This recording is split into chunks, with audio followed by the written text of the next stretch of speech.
Assalamualaikum warahmatullahi wabarakatuh. Gimana dulur kabarnya dulur? Semoga sehat selalu ya dulur.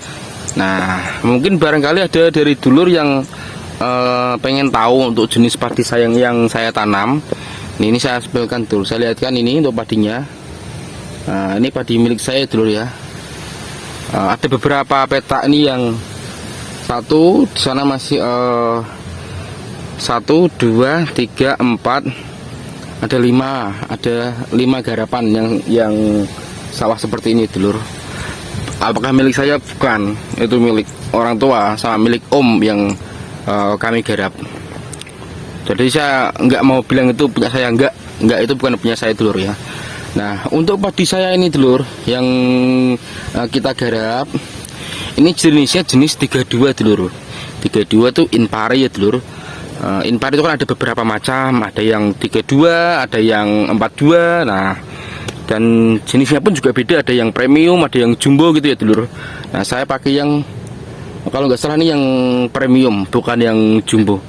Nah, memang untuk padi Inpari itu di desa saya, terutama di desa saya ini dulur, ini masih menjadi primadona dulur ya, padi Inpari 32. Hampir semua padi itu punya karakteristik sendiri-sendiri. Mulai dari umurnya, ada yang padi yang umurnya pendek atau genjah, ada yang ya sedang-sedang aja umum, ada yang cukup lama seperti padi mapan gitu ya dulur ya.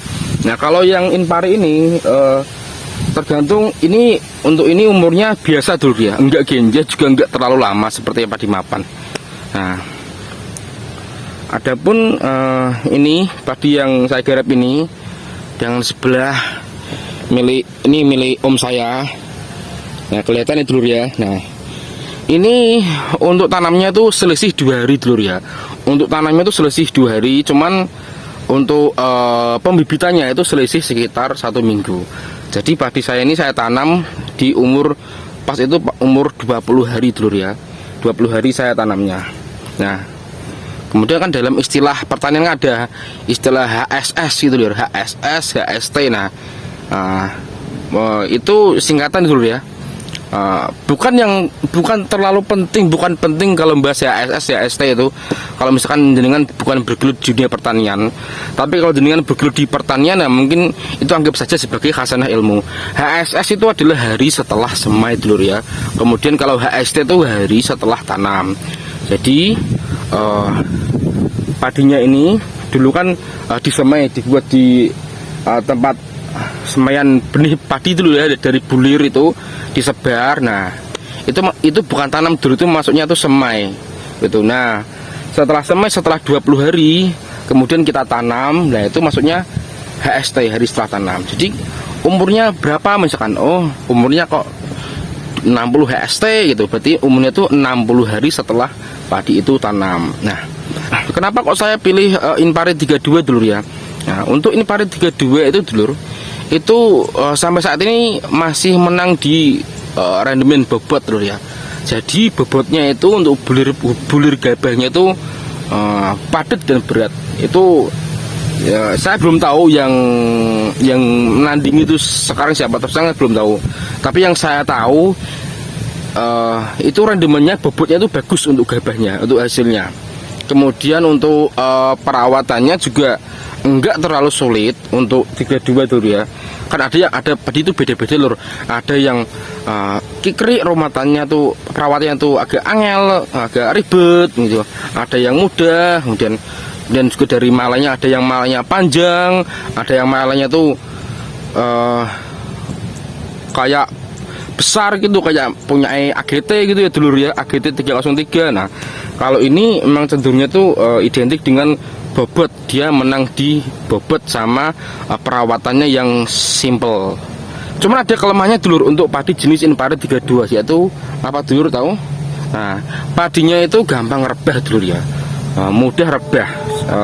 Kemarin aja untuk musim tanam pertama itu di musim penghujan itu punya saya dulur ini, rata semua, sama sawahnya itu rata, ambruk semua. Nah, itu mungkin emang kesalahan dari saya dulu, masalah pemupukan.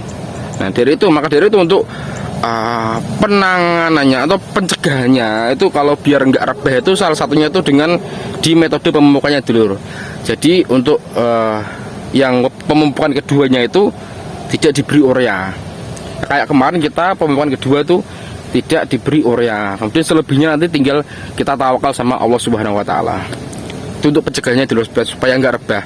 Kemudian pencegahannya lagi untuk supaya nggak rebah itu katanya dulur, saya belum praktek tapi itu untuk airnya tuh diusahakan tuh jangan terlalu sering menggenang. Kalau bisa itu memang disurutkan. Yang penting nggak sampai kering atau pecah atau enggak. Kalau ini kan musim hujan nggak mungkin kalau pecah. Nah, kalau di sini kita masih ada airnya dulu ya. Nah, itu masih ada airnya. Karena kemarin kita habis pemupukan, jadi ini saya biarkan ada airnya dulu. Nanti setelah sekitar 1 minggu atau berapa 10 hari nanti akan kita buka untuk keluarnya. Jadi harapan saya nanti nggak ada air yang menggenang terlalu lama atau terlalu tinggi.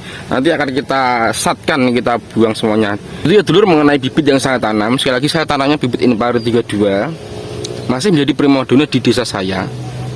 Nah, kalau dulur mau tanam ini monggo. Ini untuk bobotnya itu bagus, perawatannya juga tidak begitu sulit. Ini masih ada sisa-sisa kayak ulat tuh ya, yang putih-putih itu. Nah kemarin kita sudah penyepraian untuk insektisida ulat itu sekitar 5 hari yang lalu. Nanti setelah genap 1 minggu nanti akan kita ulangi lagi 1 kali biar tuntas untuk ulatnya. Jadi ya dulur, kita pemupukan sudah, kemudian penyemprotan hama ulat sudah. Nah kita sekarang sudah mainnya tinggal spray sama spray ya dulur, sama kita untuk kontrol air. Nah gitu dulur untuk bincang-bincang sorenya. Pamit dulu, sampai ketemu di video selanjutnya. Assalamualaikum warahmatullahi wabarakatuh.